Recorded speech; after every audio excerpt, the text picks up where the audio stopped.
Hey everyone, this is Dr. Drizzle, and welcome to the National Parks Adventure Crossing America. We can't wait to introduce you to our ranger today at Homestead National Historical Park. This is all part of our new Every Kid Outdoors adventure with the National Park Foundation.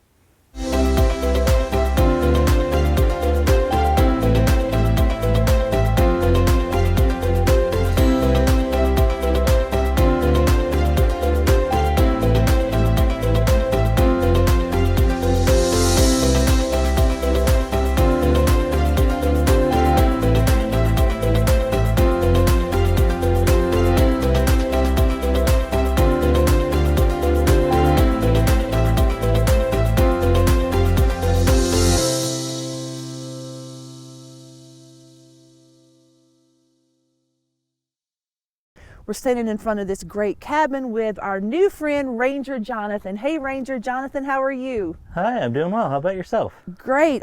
There's so many things around here that I want to talk about, like so many very cool things. But before we start, how did you get to this park? So I first came to the National Park Service at a park in Michigan in the Upper Peninsula called Keweenaw National Historical Park. And I actually got there as a student in what's called the Pathways program, sort of a summer internship type thing. And I wasn't really sure, I was just looking for a summer job, and I found that one, applied to it.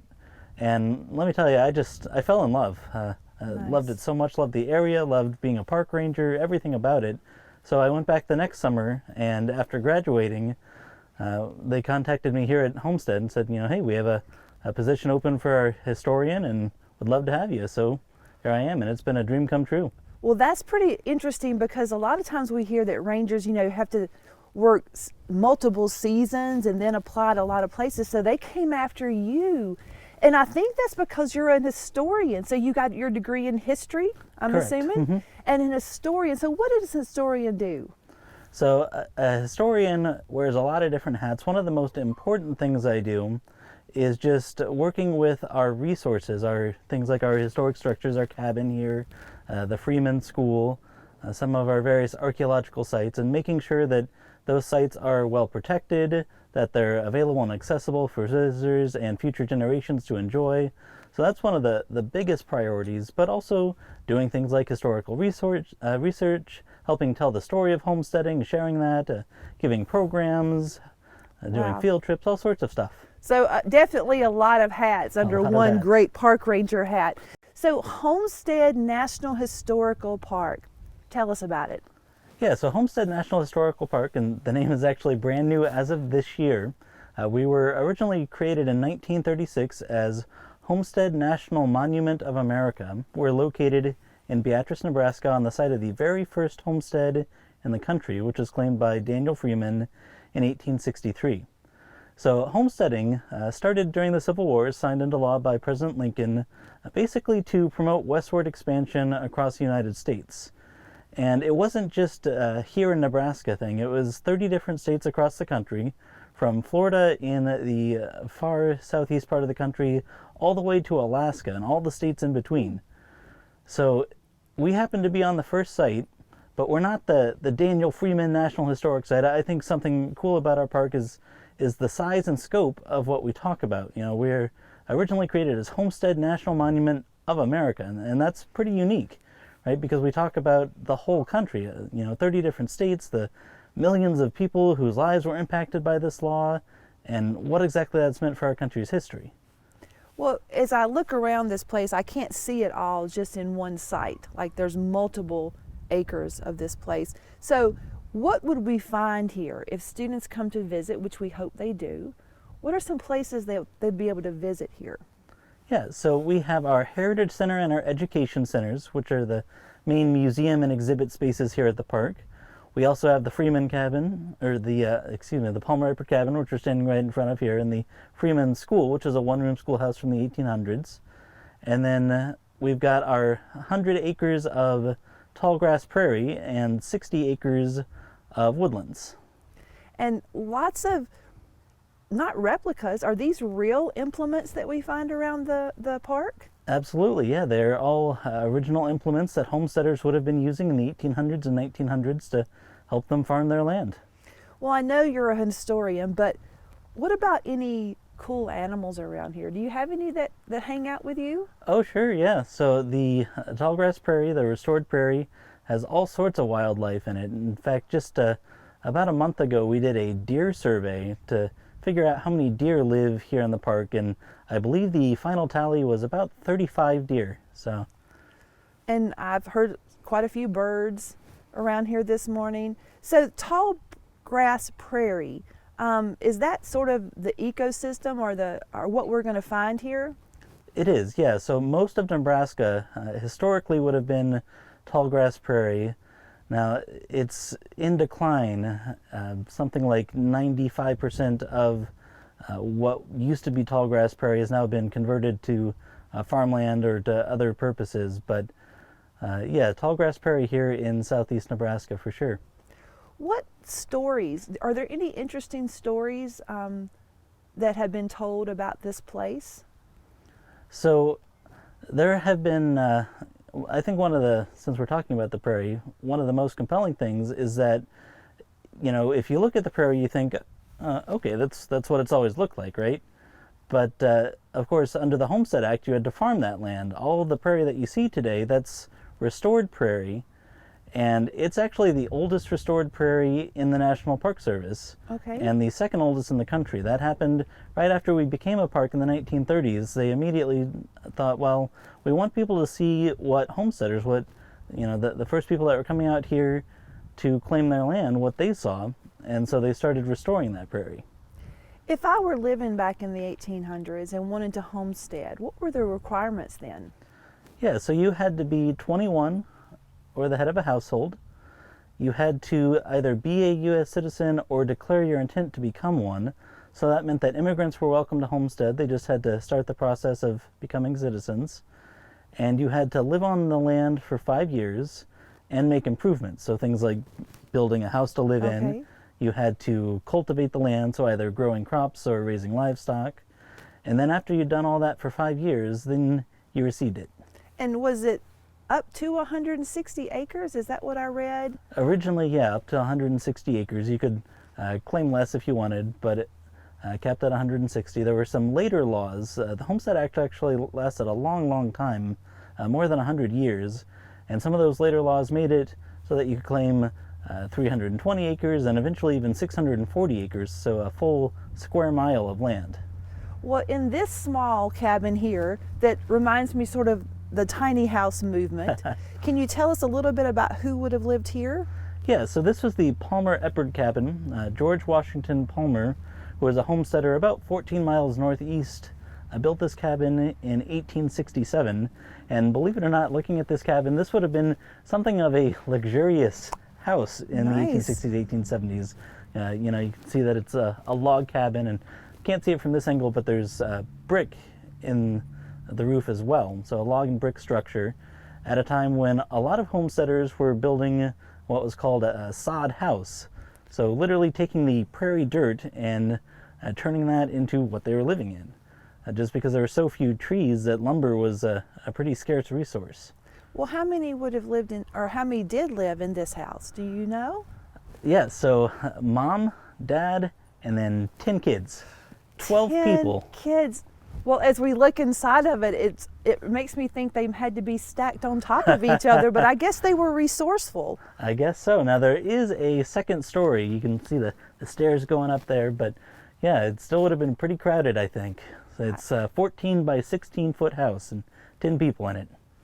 Well, I guess the original tiny house movement began here in Beatrice at the homestead. So you talked about resources, which I think is really cool, because as we look around and see all these implements out here, let's talk about that for a minute. So were these implements around when the first homesteaders were laying their claims? So some of them were, especially some of the simpler implements. Of course, things like the plow, which would have been one of the foundational pieces of turning the prairie into a farm.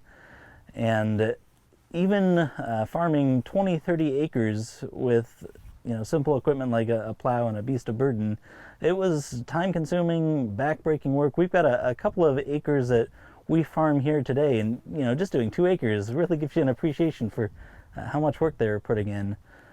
But of course, like anyone else, they were always thinking of, well, how do we do this better? How do we do it more efficiently so we can farm more land for less time, less effort? So in the homestead era, you start to see more and more advanced equipment. And so some of the stuff we have here is late 1800s, early 1900s, and you go from having a plow to what you see today, things like combines harvesting the fields. Well, it just makes us know that we have to, continually increase our technology and our know-how to keep up with demand. So that brings me to our UN global goal, which is going to be goal number 9. It talks about industry, infrastructure, and innovation. So kids, what I want you to think about is, I want you to do some research on your area, where you live, if it's a farming area, if it's an urban area, and I want you to create a timeline. So the first homestead was in 1863. So start at 1863. That's going to be your piece where you start and look at the development of your community, your town, and your city from 1863 until today, and find those implements, if you will, those pieces of technology that helped your town grow into what it is today. List those. You can create a timeline on Google Docs or on Microsoft Word, and then share that with us, making sure you put the different years when these different resources were created. But then we want you to come up with the next best thing. So if you live in a community right now that depends on farming, what is the next thing that you can build, design, or create that will help the farmers? If you live in a city area and you're thinking about maybe transportation and how transportation has changed over the years, what is the next thing that you can create, design, or brainstorm that will help your community, city, or town grow even further? I think that would be interesting, and as a historian, that's kind of a cool thing for kids to think about, how things have changed over time and how they're the next big thing out there. Absolutely. They're the ones that are creating stuff. So we want to make sure that you tag us on social media, hashtag Crossing America, at Dacia92, and also tag Homestead. You're going to see the credentials at the bottom of the screen. So I know we're usually probably more leaning towards science parks when we're on this event, just because we haven't been to a lot of history parks yet, but I'm sold. Like this, just the history of this is so interesting, and it intersects with science, right? The whole idea of plowing and your gardening and stuff. There are kids out there right now that are history buffs. I know they are. They read every history book they can get. They know all about what's happened in our country, especially our 4th graders who are watching. What advice would you give them about maybe wearing your uniform one day? You can just tell them right there. So we are always excited to have volunteers and students coming to work at the park in the YCC program, the Youth Conservation Corps program. And no matter what you're interested in, we have opportunities here. Last year our YCCs did some work in Cub Creek, and they were digging for mussels living in the mud in the creek beds. So if that sounds fun to you, we've got stuff like that. If you're looking to do some history work, we've got plenty of opportunities there. If you want to get out on the trails, help build trails. If you want to work with helping protect some of our historic resources and maybe painting the cabin, whatever you're interested in, we'd be happy to have you. And one more thing before we go, I noticed that we're looking at right now this representation of these states that have homesteads cut out of them. Can you tell us a little bit about the display that we're seeing? Yeah, so there were 30 different homesteading states from Florida in the Far East all the way to Alaska. And in each of those states, we've got this display that shows what percentage of that state was homesteaded. So in some of them, if you look at Ohio, for example, it's a pretty small land area because there wasn't much land left to claim. But in some of them, especially here in Nebraska and the Dakotas and Montana and New Mexico, you see a huge percentage of that land that was settled by the Homestead Act. It's hundreds of thousands of people in some of these states, literally millions across the entire country, for 270 million total acres of land, which is an area about the size of California and Texas put together. Well, here's another assignment for you kids. I want you to think about homesteading in your state. So see if you see your state displayed up here on our wall, and if not, find out why. Like, find out the history behind it and why homesteading wasn't happening there. And it could have been because your state wasn't created yet. You never know, right? We got to talk about the history. Thank you so much for having us here today. I'm excited to do some exploring on our own and look around and sort of walk in places where other people walked and sort of hear their stories. One of my favorite stories growing up was Little House on the Prairie, and finding where Laura Ingalls Wilder lived. And I think their house was bigger than this, and they only had like 5 people in there. So I'm trying to figure out how they are all going to get in there. But thanks again for having us.